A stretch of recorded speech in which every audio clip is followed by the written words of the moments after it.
Bismillahirrahmanirrahim. Alhamdulillah. Assalamualaikum and good morning, everyone. Welcome back. Thank you for being with us in the second session of Research Education Insight 2021, REdI 2021. As promised, now we are going to talk about future of works in banking industry. Before we start, let us greet our distinguished guest, Miss Siti Norliza Sahar, the Head Regional Talent Acquisition CIMB, and also Ms. Sugunah Verumandy, Country Head of Human Resource of HSBC. Thank you so much for being here, Ms. Norliza and also Ms. Sugunah. How are you? Thank you.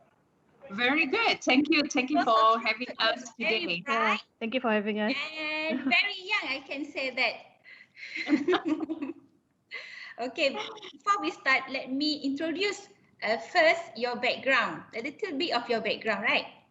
Okay, Ms. Norliza has more than 20 years working experience in human capital, from human resources to talent development, as well as driving graduates related initiatives.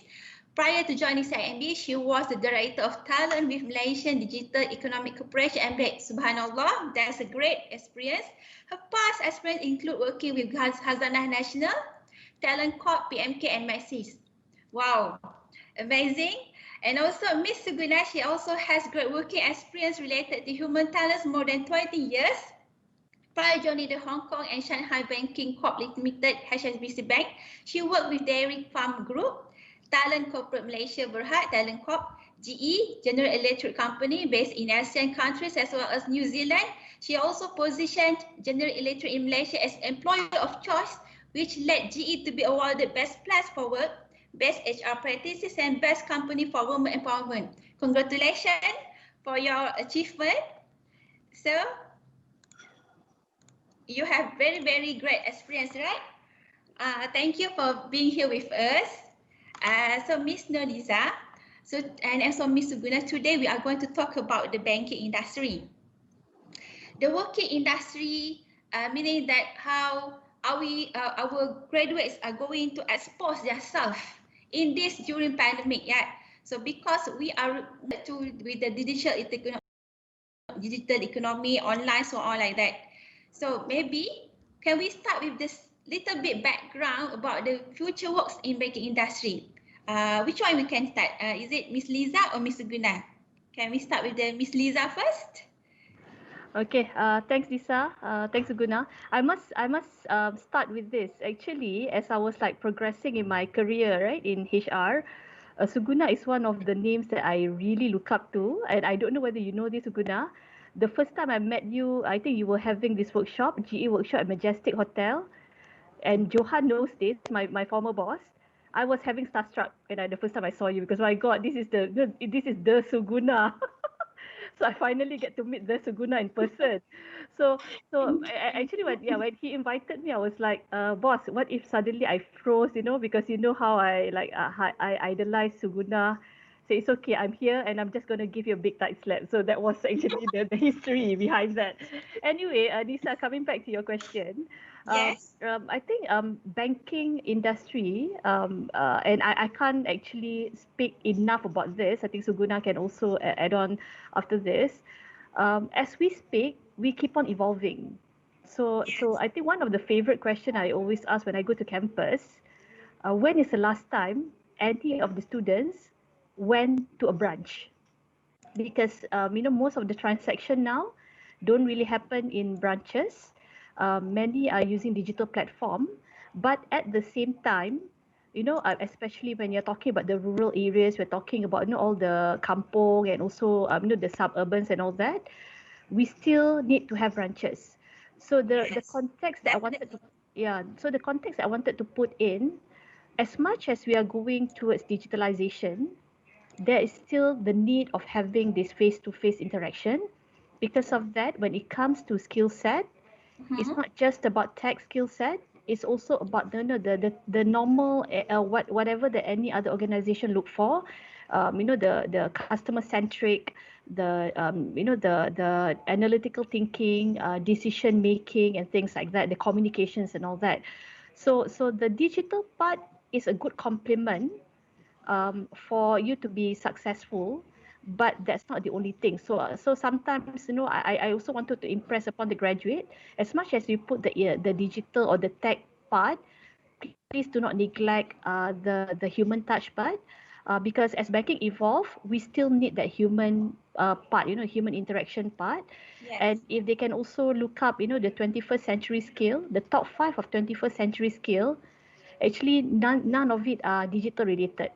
All are critical thinking, the analytics. Analytics is not digital. Like, analytics is making sense of numbers, and then how do you make decisions, and the customer centric and things like that, communication. So even as I speak, we are still evolving. Like yesterday, PM announced the PKP, so we need to Yes. also start coordinating things because we are nationwide. So yeah, there's not going to be like a hard and fast rule in terms of the skill set which are required by the banking industry. Yeah. So basically, it's still related to human skill, right? The attitude of the human, not Exactly. really all the digitalization. Exactly. So Yeah. how about you, Mr. Gunnar? Yeah, so Liza, thank you. First of all, thank you for that very nice, kind comments. I must say that I've always admired you from a distance as well. So with that, really, I like to just emphasize how important the things that Liza has just mentioned, right? If you ask me, really, the two key things that Lisa mentioned, one is the evolving customer expectations, right? In the past, you go to the bank, but these days the bank comes to your house, to your home, right? Bank in your home, because everything you do is at your fingertip. Online. Mobile phone, online, right? So we say instead of going to the bank comes to your home, right? So definitely in terms of the evolving customer expectation, and the second one is certainly in terms of enhanced digital penetration, right? So when you talk about enhanced digital penetration, obviously, if you look at some of the recent technology adoption in the industry, you will notice that more than 90% of some of these areas are absolutely changing the way we work in the banking industry and many other industries as well. I think they are all not left alone, right? Like what Lisa has mentioned. I'll give a very simple example in terms of, let's talk about the soft skills first, right? Now, in terms of the soft skills, there's different industry may say a different thing, right? But again, some of the key ones that we have identified, at least in HSBC, I'll just share with you the top three because we actually identified about 9 skill set, but in terms of top 3, I'll share with you. Number 1 is the resilience and the growth mindset, which is very important. I think whether the customer expectations or even digital penetration, what we have also realized is that the COVID, the experience that we have had, everything is accelerated 5-6 times faster. I mean, things that we expect will happen in future has already happened, and it's really, really accelerating, right? So there's a lot of changes. You see, many of the changes is something that we have never quite experienced in the past. So it really requires people to be very resilient, to try new things, to see if it works, if it doesn't, how do we navigate, how do we change? So it's all in the focus of finding solutions for people. What matters? What's our purpose, right? So in that sense, you see resilience, and that has been one of the top skills that the bank is looking at, and many other industries are looking at as well, right? And when I talk about resilience and growth mindset, a lot of learning agility that comes with it. What have you learned from this experience? How are you using it? How are you moving forward with that? The second one is what I would say is your connectivity. It's also very important. In the recent wake of this pandemic, you can see a lot of virtual collaboration has started taking place, right? And a lot of social influences becomes very critical as well. So the connectivity, so as students or working professionals, We are all experiencing lockdown, but amidst this lockdown, how are we staying in touch and being relevant? And how do we connect, right? So connectivity, finding ways to still get things done, finding ways to do new things. So connectivity is the second one. The third one that I will emphasize is the curiosity and creativity. So always having that sense of, what is this about? Is this going to work? What can I do differently? You know, that sense of curiosity and finding ways to solve a problem with your own creative mind. So if you ask me, these are the top three that the bank has identified with exactly that Lisa has mentioned. That's total intent, but I thought I'll just talk about the key ones. And of course, the digital curriculum, I think definitely these days we can't leave away with all the digital changes that's happening in our space, right? And for the bank, many, just like how, and I think the critical thing that we need to be aware is, where is the technology adaptation is happening in the industry? In the banking, for example, more than 90% of the digital adoption is happening in the space of cloud computing, encryption and cybersecurity, big data analytics, e-commerce. So these are some of the technology adaptation that's happening, right? Now, what does that mean then for me as an individual, for me as a student? What are some of the areas that you might be interested to learn more? And I know a lot of like Harvard Business School and all that, they're giving this program free, because of, pandemic, a lot of people are giving free programs.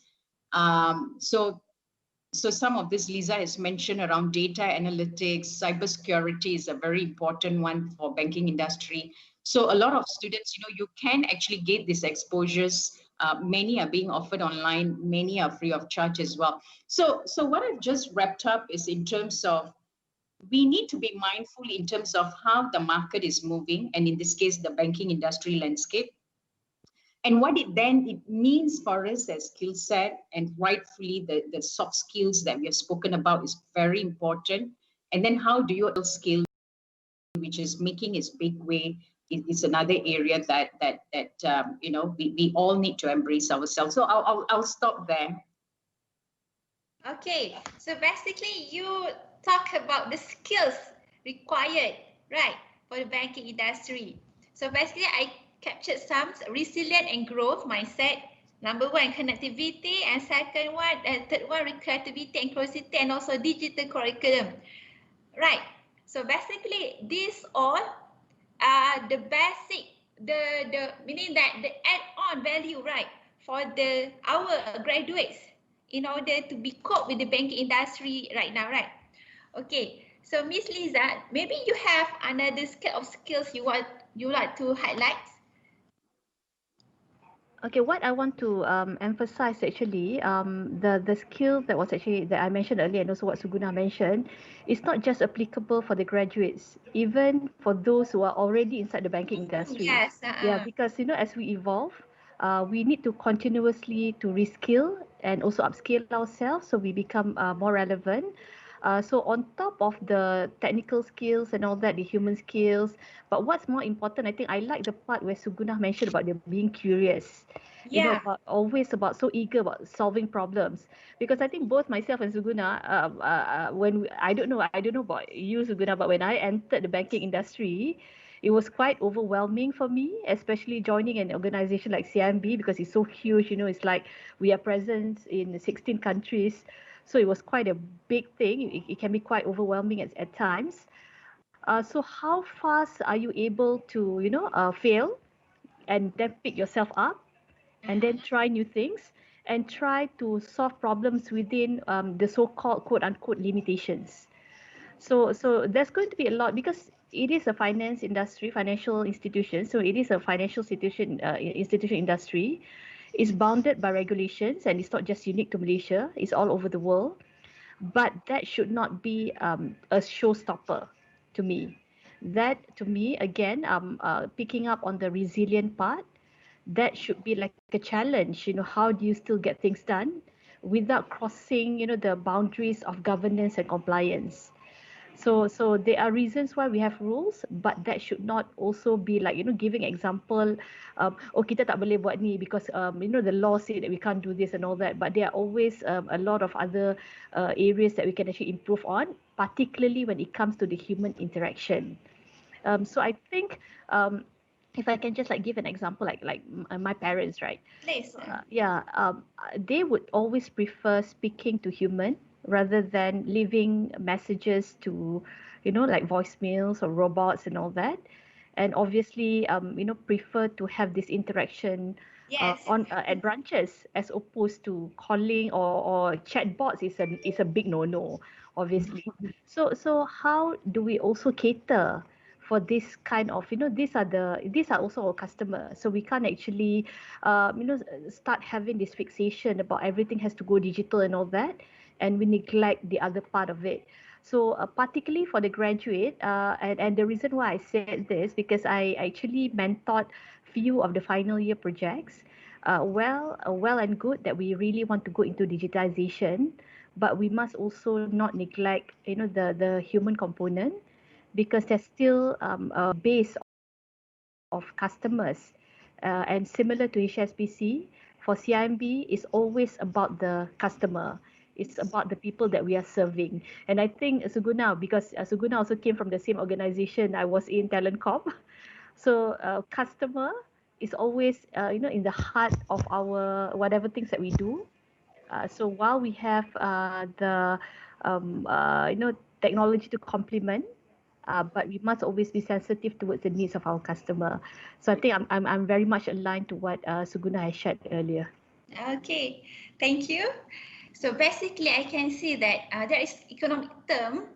I explain about this curiosity and problem solving, which means that the banking is always looking for the maximized output within the minimum output, right? Minimum input, right?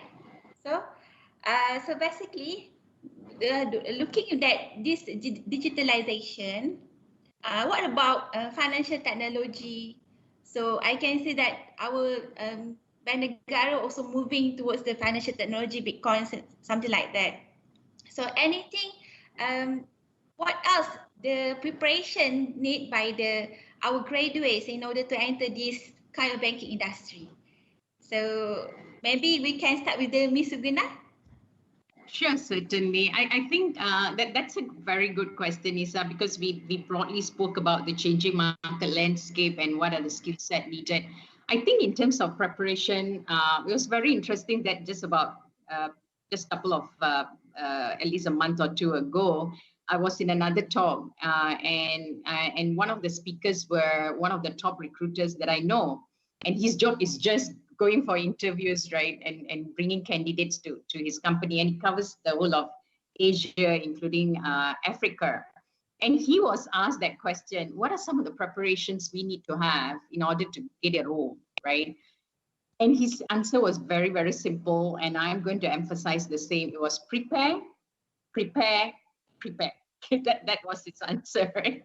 So what do we mean by prepare, prepare, prepare? Yes. And I'll keep it, yeah. So I'll keep it very simple as well. Prepare three things, right? Number one, know yourself. Number two, know your potential employer. Number three, know how you want to get there, right? So, and of course, Lisa can jump in as well. So very simplistically, know yourself. I think what's important is individuals to understand what's their desires, aspirations, and interests, right?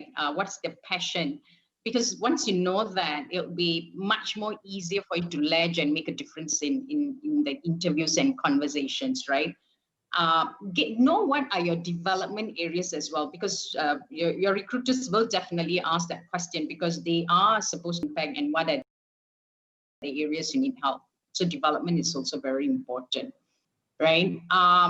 Now, having said that, what I've also seen is that some individuals, probably they're not too sure what space they want to enter. And I noticed that a lot with, even my daughter occasionally will come back and say, I want to do that. Ma, now I think I want to do this, Ma, because students these days are given so many choices and options that sometimes it can be challenging for them to make a decision, right?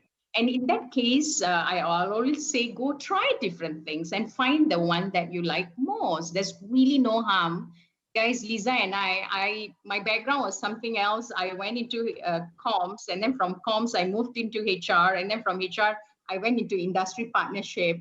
So there's really no hard and fast rule. If you do this, you do that forever, right? So finding your space, navigating, so the flexibility and the agility in terms of trying different things is fine. It's not an issue at all, right? The second one is knowing the employer. So for you to be prepared. So if you are very interested in going into a banking industry, for that matter, then you need to prepare yourself knowing what does banking industry means, right? Who are the stakeholders you work with? What are the key issues? What are the customers' needs, you know? So that will differentiate you better than any other candidates that might go for that interview, right? Because those are some of the things we look at. If there are 5 candidates, then we will see who has an edge over the other, right? The third one is, of course, in terms of how do you get there? And some of the useful thing that I've seen is that the ability for you to make yourself, your presence visible is important. So I would say that people typically don't just wait for advertisement. They definitely put their profiles on the professional networks like LinkedIn or whatever. People do put it in, right? But at the same time, I think what's important is make yourself available to the individuals that make this decision in hiring, right? Opportunity is this. For example, if you're on some voluntary programs, you're on some social network group, I think you have an opportunity. If you put up your hands, you do things, it's not just brings you the skills. Because a lot of things that, you know, I know some of the time students worry about, hey, you know what, if I'm not working, I don't have the experience. Well, there's many other things that you could do and get the experience, which then will be a very good skill set transfer when you get into the industry. So for example, if you're involved in a voluntary program, right? I met a wonderful lady by the name of Aisha, a graduate, and she wasn't able to get into a job. And all she did was she was helping people to prepare resumes, to prepare other students to get connections into the employers market, right? And that itself was a skill set building for her, right? And for me, it's like if there's any opportunity, Aisha would be one of the person I'll be considering because she was already doing, exposing herself in the work that she's doing, right? So I feel those are some of the things that's very important in how do you get there. Build that visibility, get involved, get engaged, do what you can. And all that experiences matters when you go for an interview or get into a job eventually. So I will just stop there. And I'm sure Lisa has a lot of great examples to share as well. Okay, Miss Lisa, you can continue the preparation, so on. I don't know. I don't know about you, Sugunah, but I hardly meet anyone, at least people within my age, that studied HR and do HR. So I think let's start with that. I in accounting. No, I'm actually a education by education. I'm an accountant. I started my work as an auditor. I did that for 3 months and I hated it. So then I did the next so-called best thing. I became a call center agent. So I was actually a call center agent for a good 4 years. So 2 years is really like about answering calls. Another 2 years is actually doing collection for corporate accounts. So to me, I think coming back to the one of the points that Sugunah made, apart from prepare, we also not we should not also sell ourselves short. You know, we shouldn't actually always telling ourselves that just because we don't have certain so-called perceived banking exposure means that we don't deserve to be working in the banking industry. So one good example that I want to give as far as CIMB is concerned, an associate program called the Complete Banker. As much as it's called the Complete Banker, we hire graduates from all disciplines. So we even had a graduate who joined us last two cohort, and she graduated with degree in psychology. And you know, psychology students, graduates, they actually made a good. I'm not sure whether you guys are aware. They really make a good UI UX designer, because UI UX is not just about the technology part, you know, the coding, the hard coding part or the programming part. It's also about getting into human mindset. You know, when you go to the online platform, when you click this, you click that, where do you go next? Where do you go next? So how many clicks until people get so frustrated? So how many clicks, that can actually, those kind of things. So Mhm. because of that, we really opened up ourselves to make sure that we don't, as an employer, we don't also becoming so rigid that we just want people with certain DNA or certain background or certain skill set, because that will also work against us as far as particularly about diversity is concerned. And diversity is not just about gender. Diversity is also about the way we think, the background and things like that. So as much as you prepare, but do not discount yourself, just because I studied this, I must be this. I think exactly what Sugunah mentioned. There's no such thing as a process flow, then you have a diamond box, yes, no, you go there, you go there, So always explore. And I know this may not be a good timing when we speak about internship, but to me, internship is very important. And internship is not just about doing it for the sake of graduating. When I was still a student, I did my so-called internship or maybe part-time work at every chance I had. So you name it lah. I pernah jaga fitting room in Metro Jaya. I've become call center agent for American Express. I've worked in McDonald's, you know. So, but all these bits and pieces of experience will then make you a better candidate, because recruiters, we don't ask the typical question like how interviews were done before. We don't ask, at least I don't, and I will kill my recruiters if they do. I don't ask, how do you see yourself in 5 years' time? Usually we ask more towards a scenario based, especially for banking. It's about, the integrity part. What if you found out this customer has this and all that? So what are you going to do? So it's not about getting the right or wrong answer. It's about understanding your thought process, your logic. What's the logical, the reasoning behind the answer that you give. And those kind of things, as much as you learn things in university, but these kind of things happens when you experience stuff. And experience is not just about formal experience. You always have a choice to really chart your way and do your own experience gathering. So I think picking up a point that Suguna mentioned, in this current environment, there's a lot of online platform. I told my team, about a month ago, I started learning Mandarin. Oh, One of my biggest regret actually growing up, because I didn't learn Chinese, because I think that's quite a very, it's a very useful skill. So it's always about us. What do we want to do? And apart from that, I think this is again something that I do out of self-interest. In September, I started, walking and running. So this morning I was like bragging to, we have this WhatsApp group that we create just to motivate each other in terms of, our exercising and all that. So my speed has improved. So, we put there. So there's a lot of things that you can do. So don't really limit ourselves just because of the current situation. We become a victim of our own situation. But these are the kind of resilience, and back to resilience, that we look for, when at least when for CIMB, when we hire new talent for our workforce. Yeah. Okay. Something ponder me. Um, while you are searching for the talent during your experience, is it value added for the students who have Instagram, Facebook, TikTok, something like that? Is it necessary for them to build their self, branding their image? Is it? What do you think?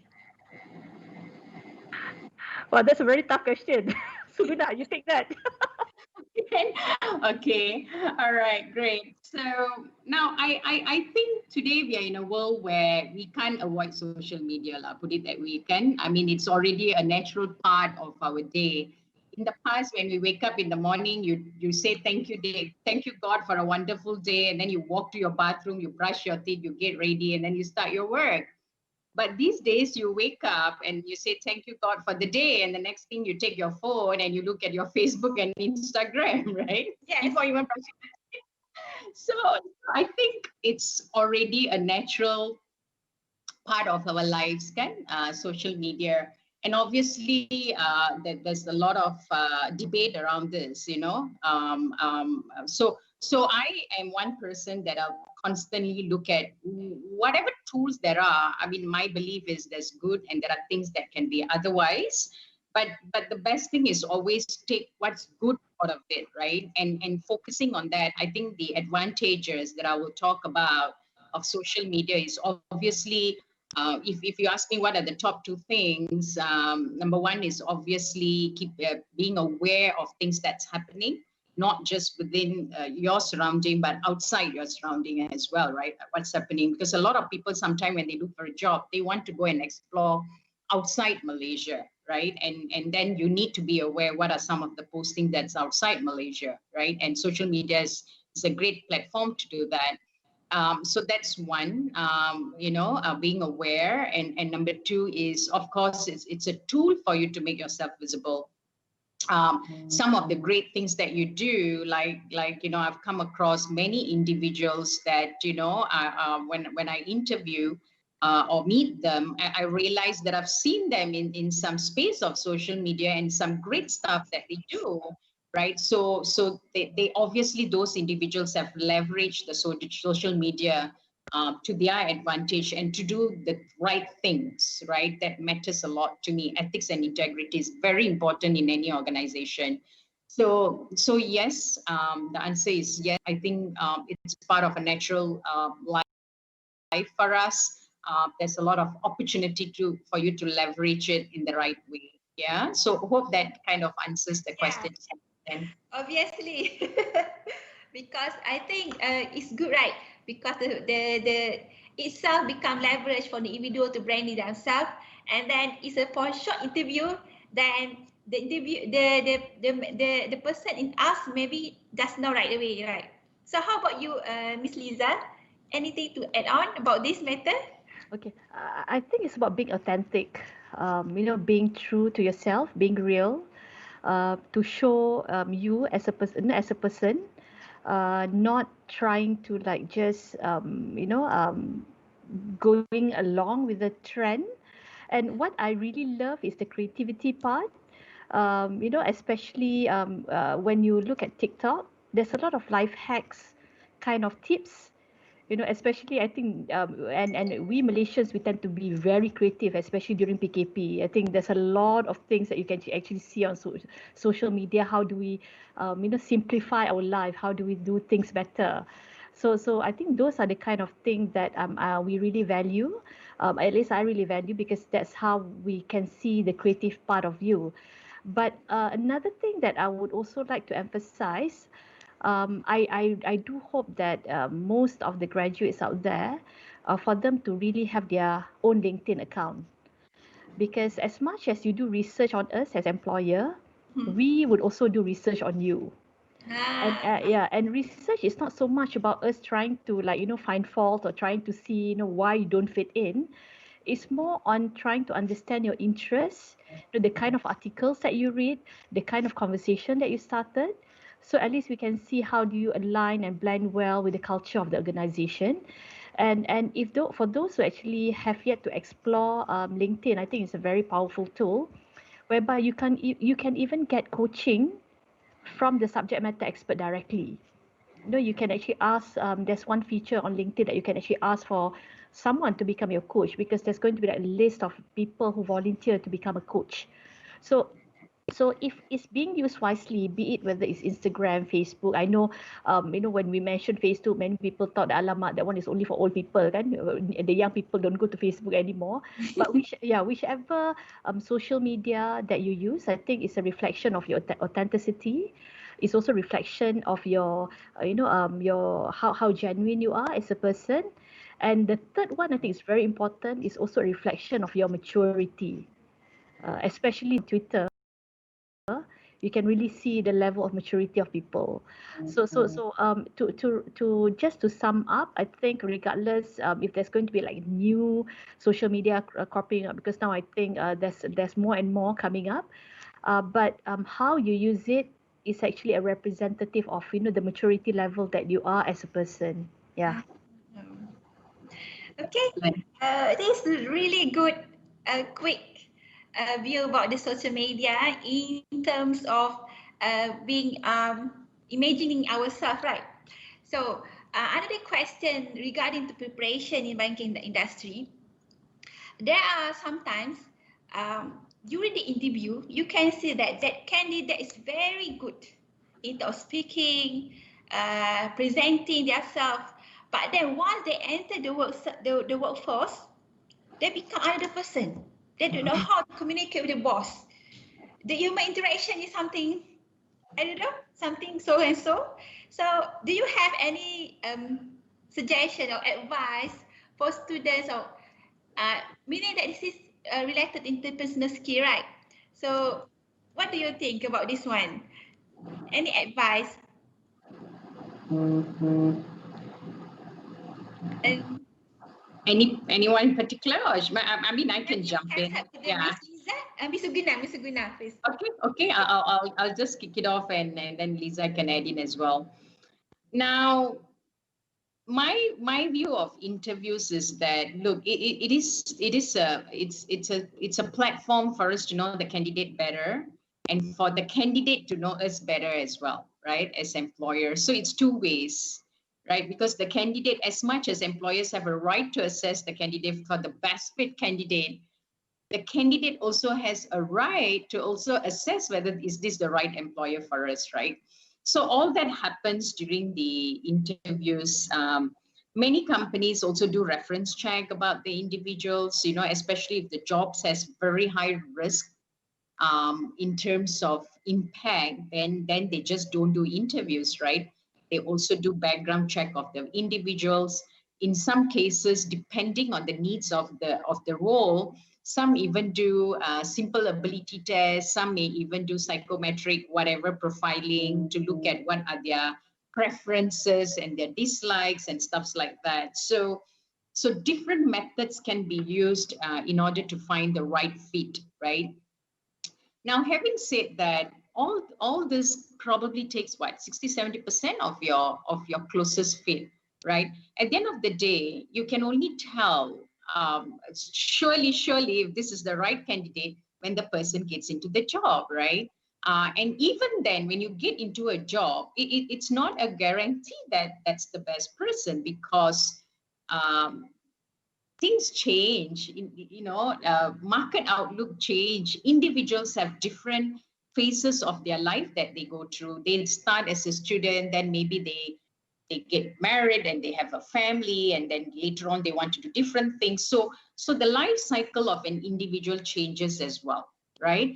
So for me, as an employer, I'm always very mindful that yes, during interview we have done all what we need.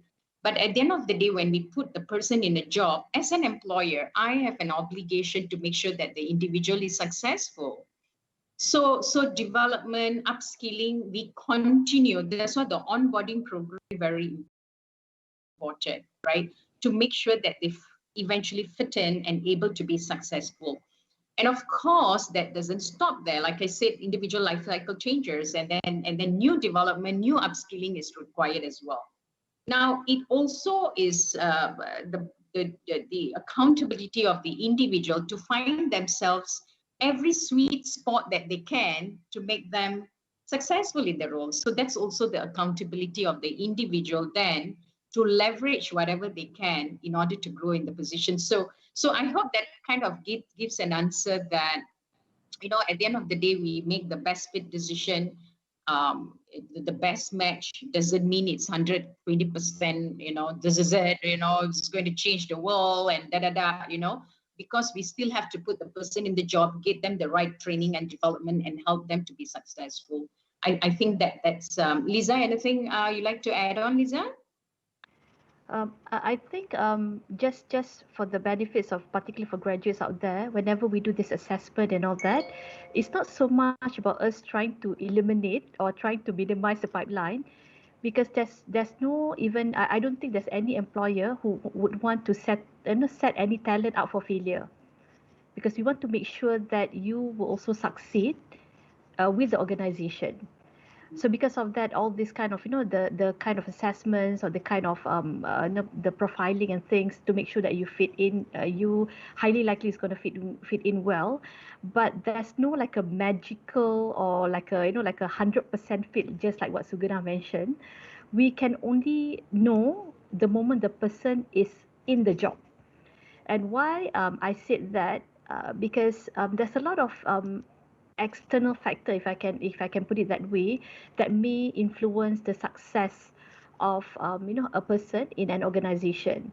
As much as that person may be highly competent, maybe technically skilled and all that, but there are other factors, and just like what Sugunah rightly pointed out, it's also it depends on the phases of life that you are going through at the moment. Maybe in the previous organization, you are in a different kind of life, and maybe now you are single. Kadang-kadang we are being human, baru break off dengan boyfriend ke, so because of that can actually influence the way you work and things like that. At the same time, also the chemistry of with people that you're working with. It's not just about chemistry with the boss. It's also chemistry with the team that you're working with. How fast can you adapt with them, and how fast can they also adapt with you? So to me, there's no hard and fast rule again, and also there's no like a playbook.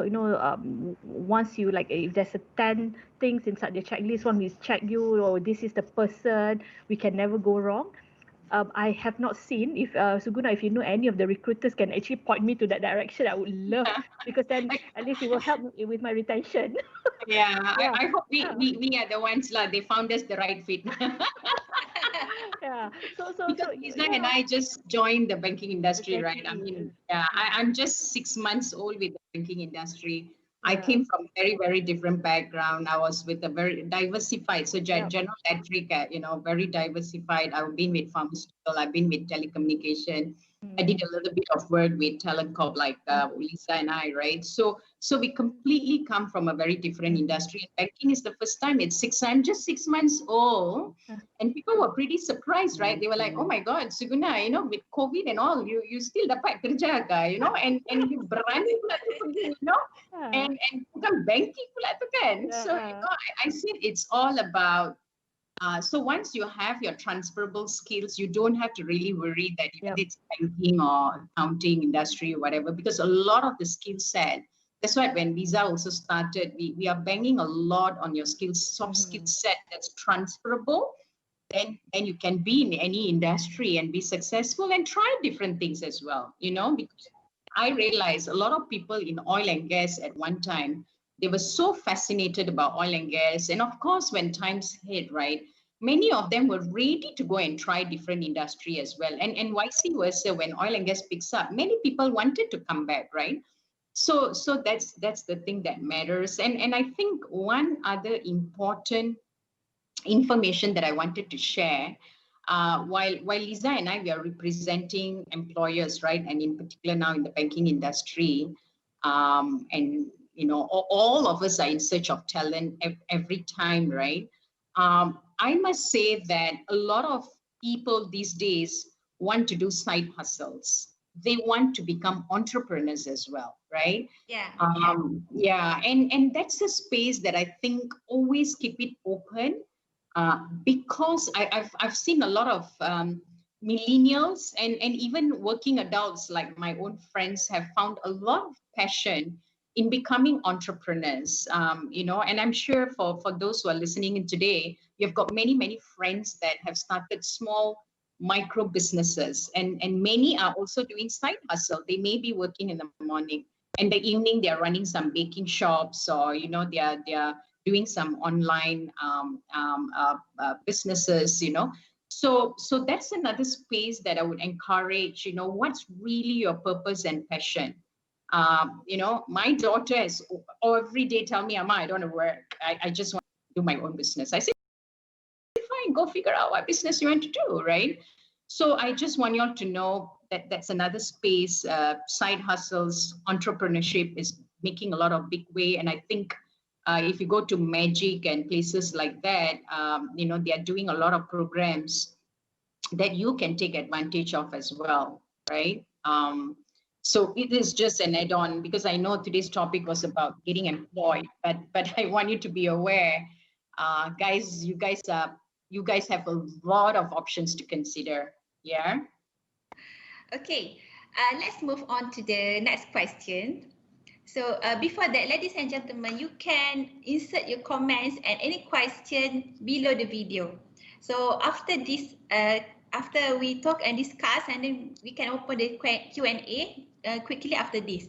So the third question I would like to ask to our panelists, there are chances of, is it any chances of non-banking students to be hired by in the banking industry?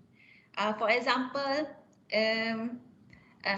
the engineering students, or other than that, any of the non-banking students. So maybe can Miss Liza start with this? Do you know that engineering student make a very good investment banker? Wow. Yeah, and the reason why that's so, because engineering student, they are very into taking risk. And when you're into investment banking, you just have to be brave to take calculated risks, yeah. And that's what engineering students are very good at, making calculated risks. Accountants like me, we are really bad investment bankers because we are very risk adverse. You know, so to answer your question, for CIMB, we hire people regardless the discipline.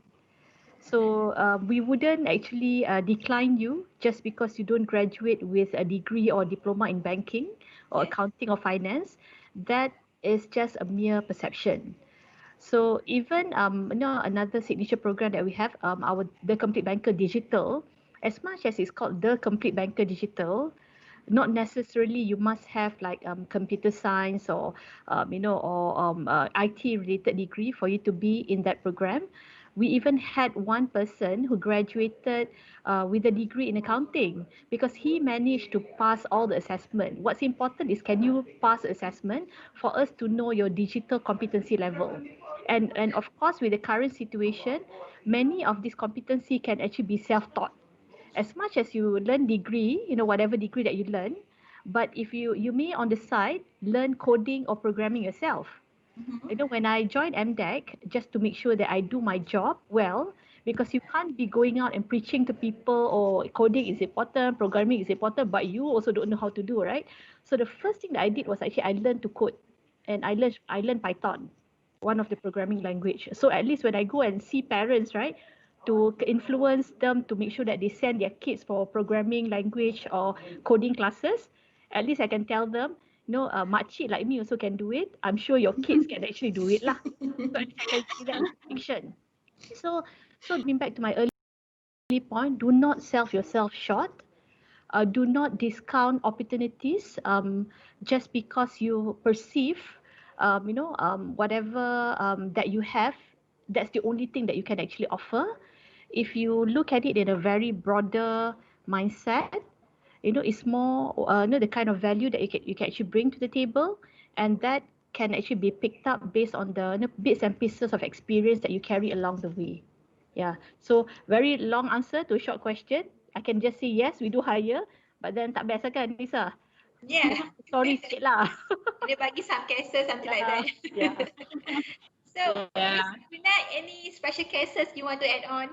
Yeah, I'd certainly like to add that on. I think, okay, let me break it into three things. One is, yes, we hire all kind of background. We have got literature, we got psychology, we got, whatever, like engineers, we've got accountants. And I think it's very important, right? Employers are realizing that, the diverse background is so important in order for you to have creative minds that give different thought thinking processes. Because how an engineer thinks, how an accountant thinks, how a psychologist thinks can be very different, right? And when you bring all these minds together, that's where innovation starts. That's where creativity starts. That's where changes starts.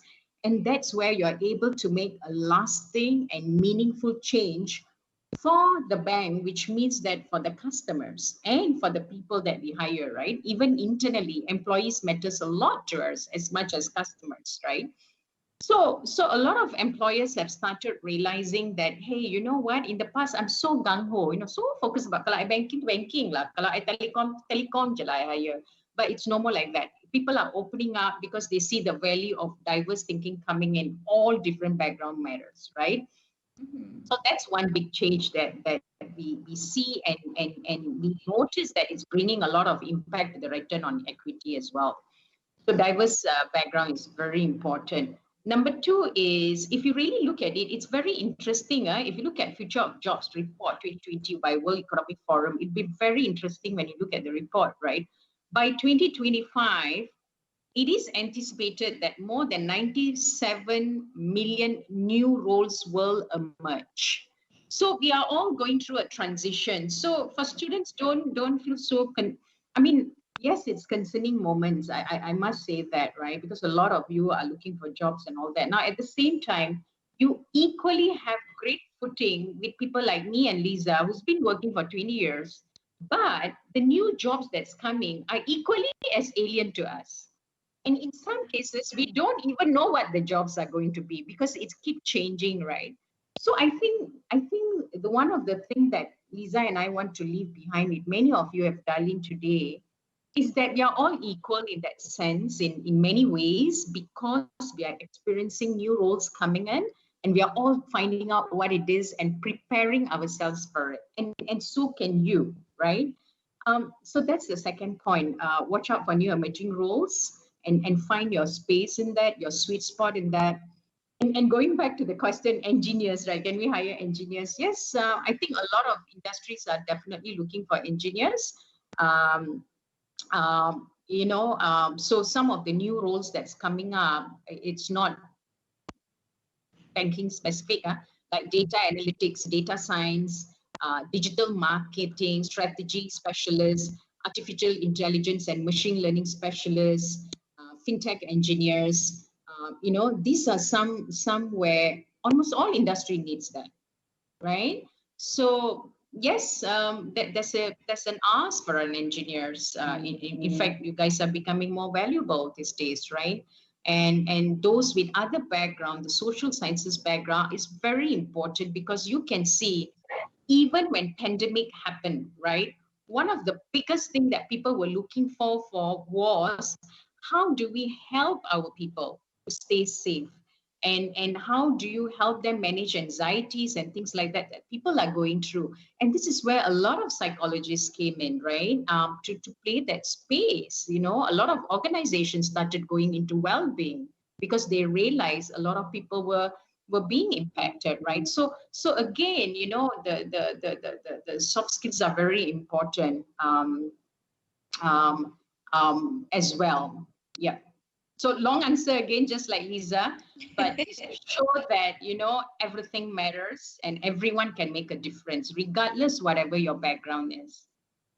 There is question from our audience. She or he asks, is it possible for PhD graduates to be hired by bank? If possible, what is the position suitable? What are the positions suitable for the PhD students or master students? Okay, actually for CIMB, we hire people not necessarily because your PhD master degree. It doesn't really.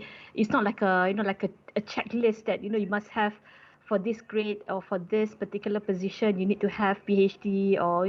So we look at it from a two perspective and we merge it. One would be your academic background, but typically that is more towards the fresh entry. And then for the more experienced hire, is more on the kind of experience that you have. So to answer this question, yes, we do hire. if you're talking about the position suitable, we need to look at it from a talent perspective.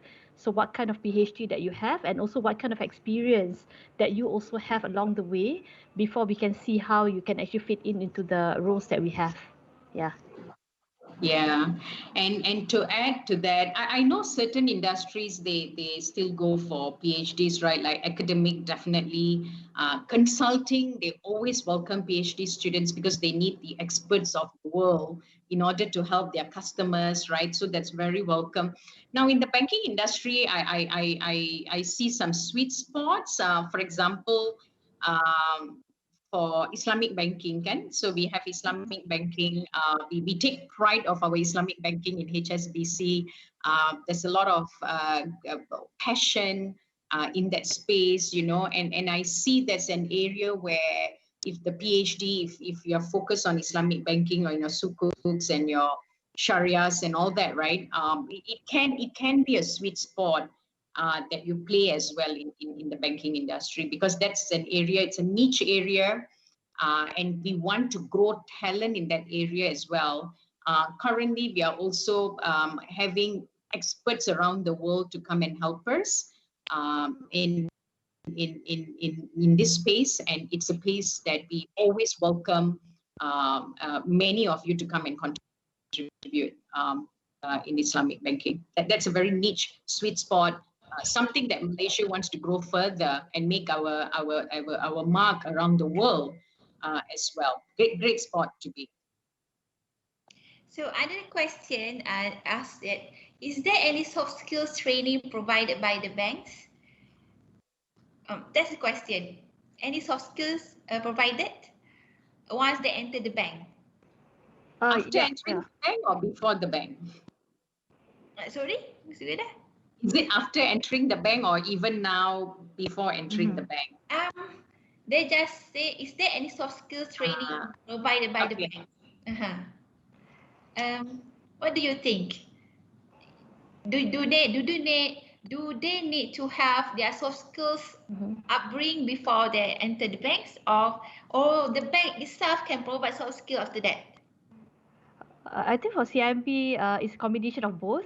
Good if you have, and I think soft skill again.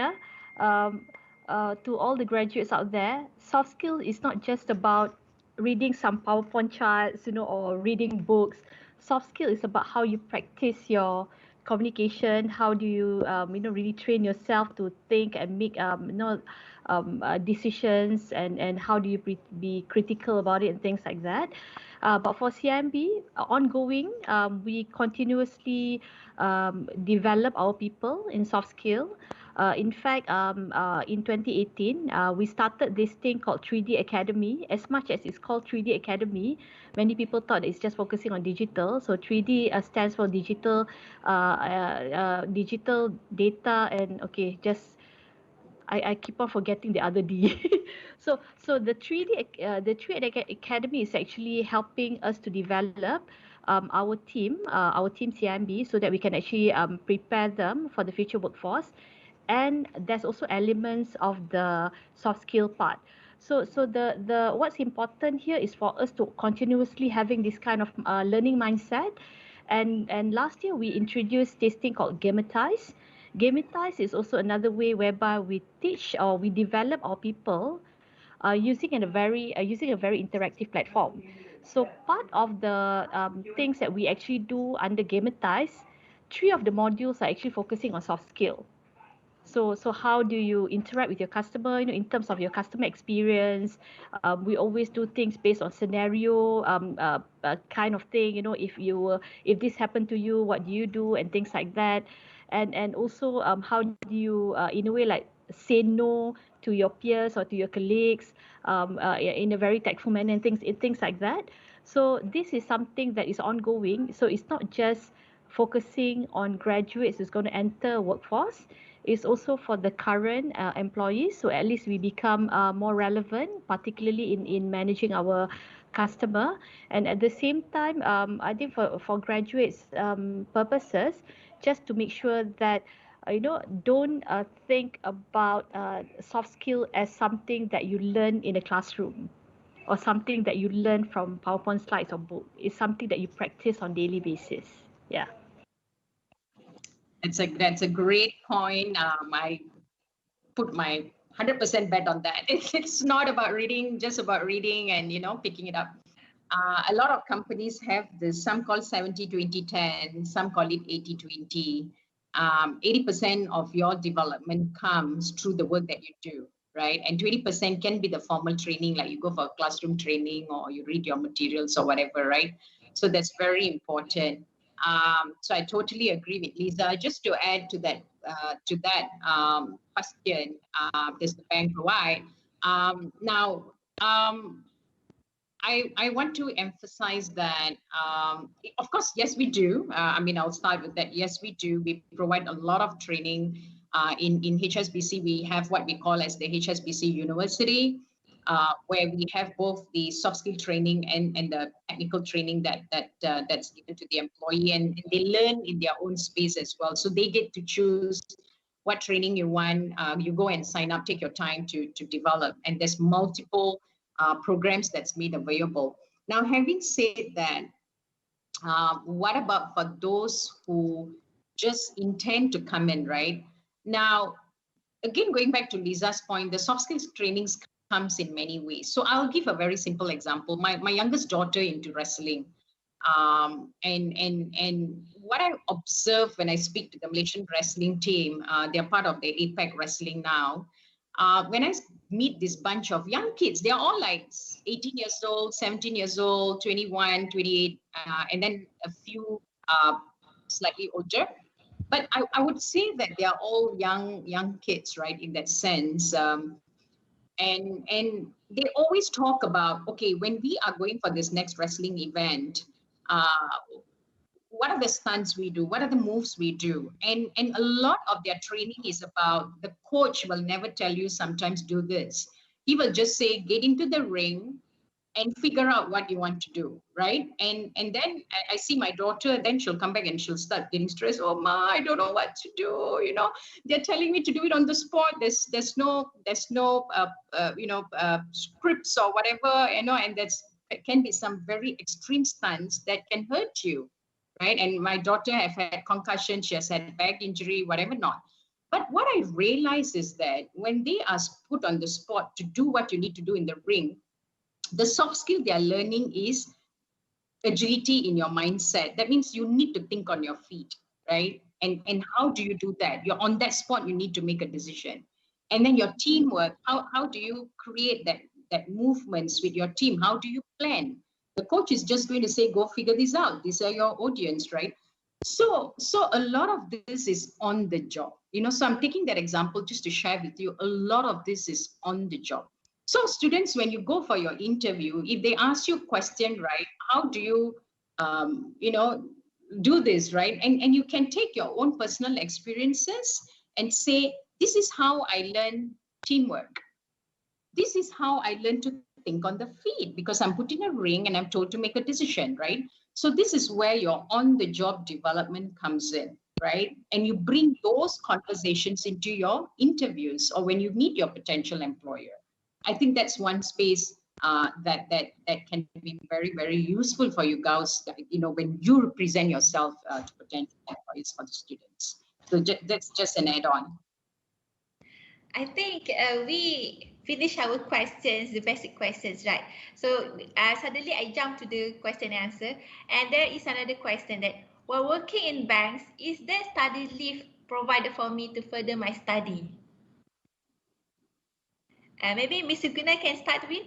Yes, sure, certainly. And I know Lisa has great stories. They've done some wonderful job in that space as well. Yes, for HSBC, we do have what we call as sabbatical leave.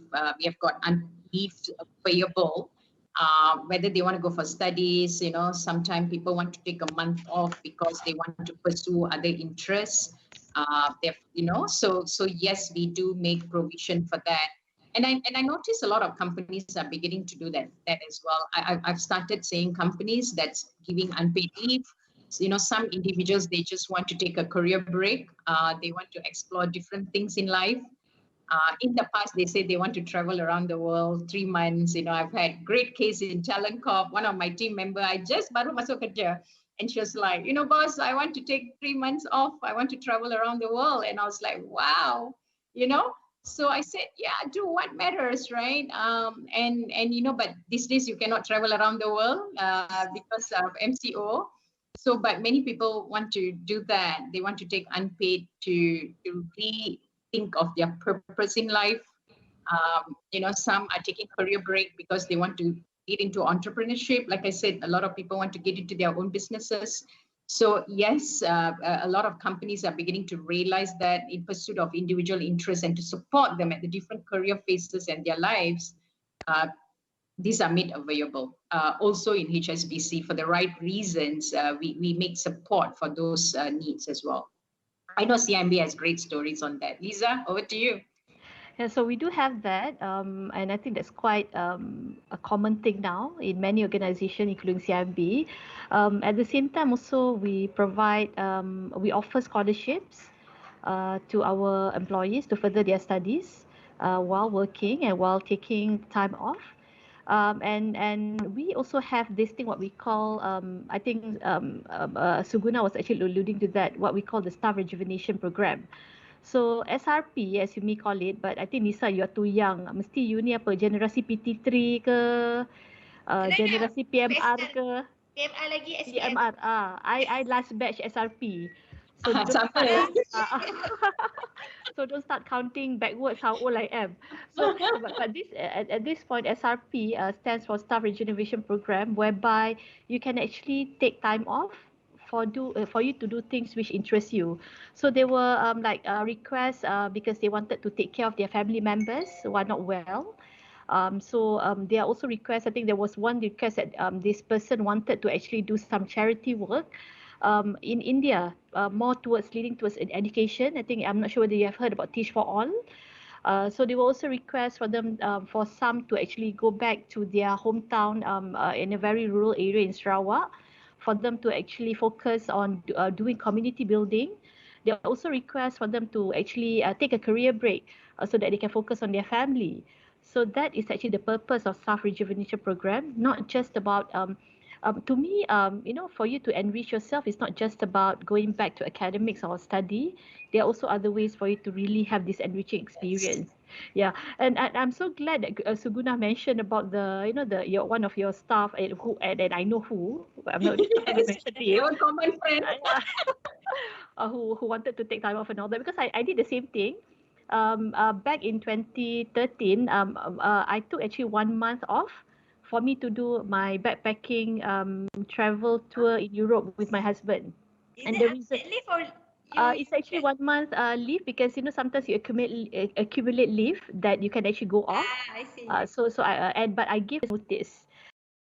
I'm actually a planner. Sometimes I can be quite obsessive in terms of like planning, So we planned that, and the reason why my husband and I, the reason why we wanted to do it during that year, because that's the only year that none of our kids are sitting for major exams.